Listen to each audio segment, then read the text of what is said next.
दोस्तों, इस वीडियो में हम बात करेंगे कि आइडेंटिटी पॉलिटिक्स इंडिया में कहाँ स्टैंड करती है और इसको इंडिया में कुछ पॉलिटिकल पार्टीज़ और एनजीओज़ किस तरह से देश की अखंडता के खिलाफ यूज़ कर रहे हैं।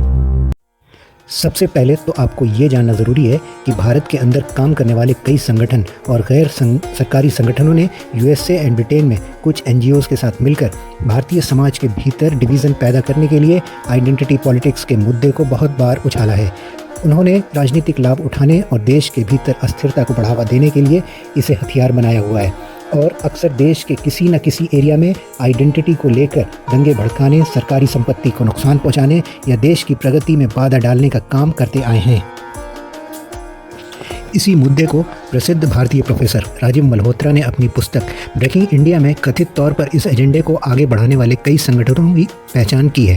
हालांकि इन दावों की पूरी सच्चाई डिबेटेबल है, लेकिन ये बात सच है कि इनके बुक में कई एग्जाम्पल और एविडेंस प्रेजेंट किए गए हैं जो इस बात की तरफ इशारा करते हैं कि भारत के हितों को नष्ट करने के लिए एक ठोस प्रयास किया जा रहा है। इसको हम टेक्निकल लैंग्वेज में समझें तो साइकोलॉजिकल वॉरफेयर या कॉग्निटिव वॉरफेयर खेला जा रहा है। और ये ऑब्वियस है कि अमेरिका या ब्रिटेन ये कभी नहीं चाहेंगे कि चाइना की तरह एशिया में इंडिया भी एक टफ कंपटीटर बनकर उनके सामने खड़ा हो जाए। आपको ये मालूम होना चाहिए कि आज की डेट में चाइना यूएसए का लार्जेस्ट क्रेडिटर है। खैर, अभी हम कुछ एस्पेक्ट्स देखते हैं कि कैसे आइडेंटिटी पॉलिटिक्स इनडायरेक्ट तरीके से इंडिया के अगेंस्ट यूज़ करने के लिए एक ईजी मुद्दा है। इस संवेदनशील मुद्दे को समझने के लिए हमें इस मामले से जुड़े कुछ तथ्यों से अवगत होना होगा। भारत भर में कई राजनेताओं और संगठनों द्वारा आरक्षण मुद्दे का इस्तेमाल हमेशा वोट बैंक की राजनीति के लिए किया गया है। हालिया एग्जाम्पल मैती को एसटी वर्ग में शामिल करने पर मणिपुर हिंसा या जम्मू क्षेत्र में गुज्जर और पहाड़ी विवाद, ऐसे कई मुद्दे नॉर्थ से लेकर साउथ तक भरे पड़े हैं।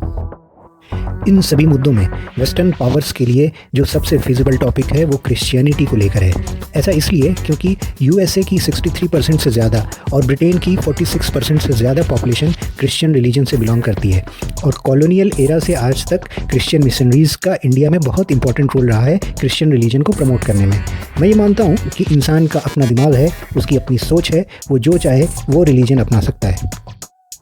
इसी सिलसिले में बात करें तो बहुत से इंडियन शेड्यूल कास्ट जो हिंदुइज्म में अनटचेबिलिटी को लेकर परेशान थे वो क्रिश्चियन या इस्लाम या बुद्धिज़्म रिलीजन को अडॉप्ट कर लिए। अब डिबेट ये है कि कन्वर्टेड माइनॉरिटीज़ को शेड्यूल कास्ट में शामिल करना चाहिए या नहीं करना चाहिए। इसको लेकर एक लंबी बहस चलती आई है। कई अनुसूचित जाति के लोग जो ईसाई या इस्लाम में कन्वर्ट हो गए, उन्हें रिलीजियस कन्वर्जन पर शेड्यूल कास्ट का स्टेटस से वंचित कर दिया गया।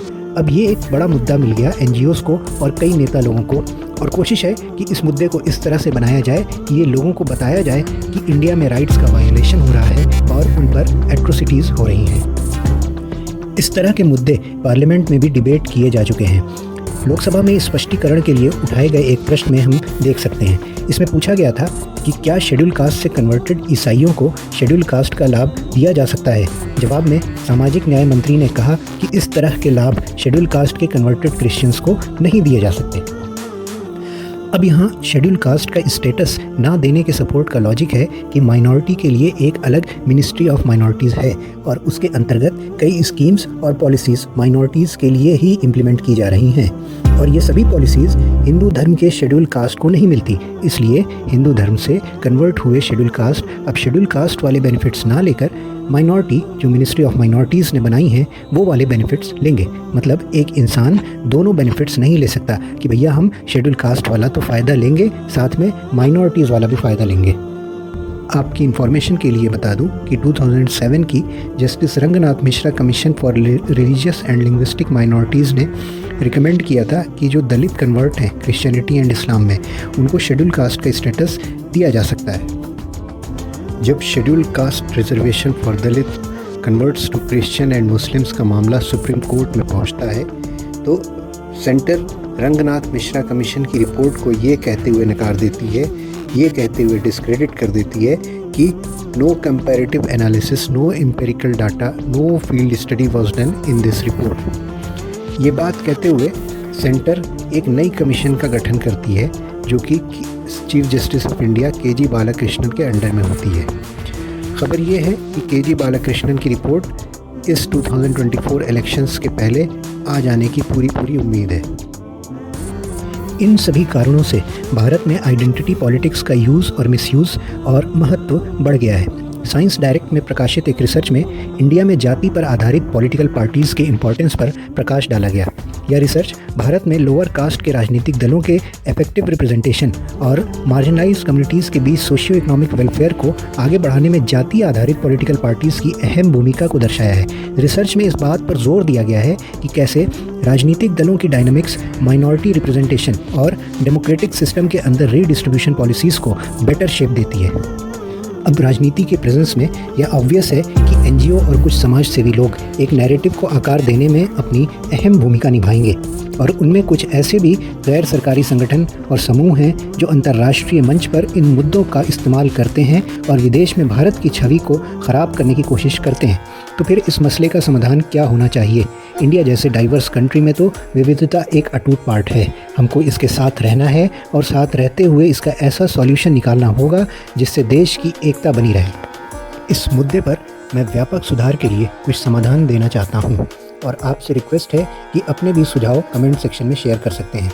इसमें सबसे पहले तो एजुकेशन एंड अवेयरनेस को प्रमोट करना है। ऐसे शैक्षिक कार्यक्रम लागू करें जो डाइवर्सिटी के लिए समझ, सहानुभूति और सम्मान को बढ़ावा दें। व्यक्तियों को कॉम्प्लेक्स सोशल मुद्दों से निपटने में मदद करने के लिए क्रिटिकल सोच कौशल सिखाएं। अगर हम पहले डिस्कस किए हुए इशू को इस रिस्पेक्ट में देखें तो हमें एजुकेशन प्रोग्राम ऐसा रखना पड़ेगा जिससे बाहरी ताकतों को ये मौका ही ना मिले कि वो किसी इशू को लेकर देश की एकता में दरार पैदा करने की कोशिश में कामयाब हों। एग्जाम्पल के तौर पर देखें तो हमको हाल के कुछ आंकड़ों पर ध्यान देना और सुधार करना होगा। जैसे कि मिनिस्ट्री ऑफ माइनॉरिटी अफेयर्स ने बजट अलॉटमेंट में ड्रास्टिक कमी की अनुभव किया है। पिछले वर्ष 2022-23 के कंपैरिजन में फाइनेंशियल ईयर 2023-24 के लिए बजट एलोकेशन में 38% की कमी देखी गई है। यह फंडिंग कटौती सीधे तौर पर कई प्रोग्राम्स इम्प्लीमेंटेशन को प्रभावित करती है। उदाहरण के तौर पर मौलाना आज़ाद नेशनल फेलोशिप प्रोग्राम के तहत रिसर्च स्कॉलर्स की शिकायत है कि education, tribal affairs and social justice and empowerment जैसे अन्य मंत्रालयों से फेलोशिप द्वारा सपोर्टेड रिसर्च स्कॉलर्स को जून 2023 के आदेश में department of science and technology के ऑर्डर के बाद बढ़ा हुआ स्कॉलरशिप प्राप्त हुआ, लेकिन उन्हें मीन्स मौलाना आज़ाद फेलोशिप वाले स्टूडेंट्स को किसी भी प्रस्तावित वृद्धि के बारे में सूचित नहीं किया गया और धीरे धीरे इस फेलोशिप प्रोग्राम को भी ख़त्म करने का भी प्लान हो रहा है।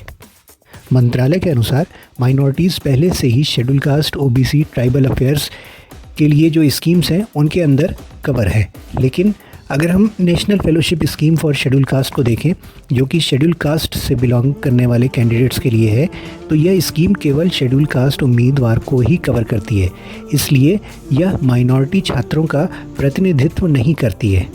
इस पर मिनिस्ट्री को ध्यान देने की ज़रूरत है कि जो बजट का यूटिलाइजेशन है वो किसी को साइडलाइन करने के पर्पज़ से ना किया जाए बल्कि सबको बराबरी के साथ दिया जाए।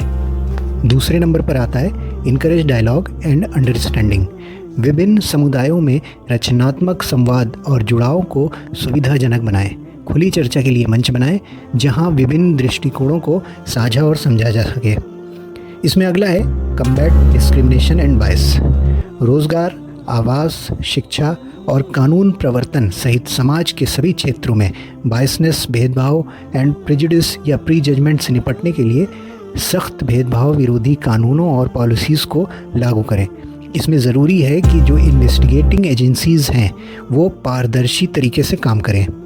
साथ ही साथ सिविल सोसाइटी रिफॉर्म बहुत ही आवश्यक है। सामाजिक एकजुटता और ह्यूमन राइट्स की दिशा में काम करने वाले सिविल सोसाइटी को सहायता और संसाधन प्रदान करना जिससे कि सही इन्फॉर्मेशन सभी लोगों तक पहुंचाई जा सके। और लास्ट में लीडरशिप रोल आती है। सरकार, व्यवसाय, शिक्षा और नागरिक समाज सहित समाज के सभी क्षेत्रों में मार्जिनलाइज्ड ग्रुप से लीडरशिप के अवसरों और रिप्रेजेंटेशन को बढ़ावा देना ज़रूरी है। ऐसा बिल्कुल भी नहीं है कि इंडियन गवर्नमेंट्स ऐसा नहीं करती। सिंस इंडिपेंडेंस बहुत सारी ऐसी स्कीम्स और अपॉर्चुनिटीज़ प्रोवाइड की जाती रही हैं जिसका फ़ायदा सभी वर्ग, सभी राज्य और सभी नागरिक उठा सकें। लेकिन बात वहाँ पर इशू बन जाती है जहाँ वोट बैंक पॉलिटिक्स के लिए कोई ऐसा कदम उठाया जाए जिससे कि लोगों में एक सेंस ऑफ आइडेंटिटी पैदा हो जाए और इसी आइडेंटिटी को बाहरी ताकतें यूज़ करती हैं देश को किसी भी प्रकार से क्षति पहुंचाने के लिए। दोस्तों, अंत में मैं सिर्फ एक बात कहना चाहता हूँ। भारत जैसे डाइवर्स राष्ट्र में शांति तब पनपती है जब हम इंक्लूसिविटी को अपनाते हैं, मतभेदों का जश्न मनाते हैं और सभी समुदायों के बीच समझ को बढ़ावा देते हैं। समानता को कायम रखकर, संवाद को बढ़ावा देकर और व्यक्तिगत अधिकारों का सम्मान करके हम एक ऐसे समाज का निर्माण करते हैं जहां हर आवाज़ सुनी जाती है, हर संस्कृति को महत्व दिया जाता है और प्रत्येक व्यक्ति के साथ सम्मानपूर्वक व्यवहार किया जाता है। आपसी सम्मान और सहयोग के माध्यम से हम ऐसे पुलों का निर्माण कर सकते हैं जो विभाजनों से परे है। एक सामंजस्यपूर्ण वातावरण बना सकते हैं जहां सभी पृष्ठभूमि के लोग एकता और सद्भाव में एक साथ बढ़ सकते हैं। साथ मिलकर हम एक ऐसा भविष्य बनाते हैं जहां डाइवर्सिटी हमारी ताकत बन जाए और शांतिपूर्ण कोएग्जिस्टेंस हमारी कलेक्टिव प्रॉस्पेरिटी की नींव हो जाए। वीडियो कैसा लगा ज़रूर बताइए और चैनल को सब्सक्राइब कर